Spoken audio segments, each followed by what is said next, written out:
I threw my coffee at an employee because the order was wrong. Oh my God. Threw my coffee at an employee because the order was wrong, and then he punched me. He had been sent to the hospital for burns, but now his family and I want to sue. How can we approach this? This sounds real to me. Yeah. Here's the thing, and without sounding closed-minded or maybe somewhat racially coded, I can see a whole Italian family behind this.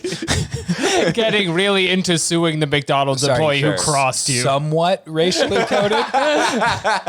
You're like, I don't know if this is somewhat anti-Italian, but it's fucking Italian. I just want to be clear. I do think it's real because it's probably Italian.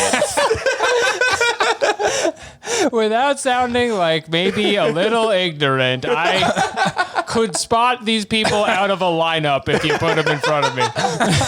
Let's just say I know what kind of pasta they're eating. The kind of people who call sauce gravy, if you get what I'm saying. You know what I mean.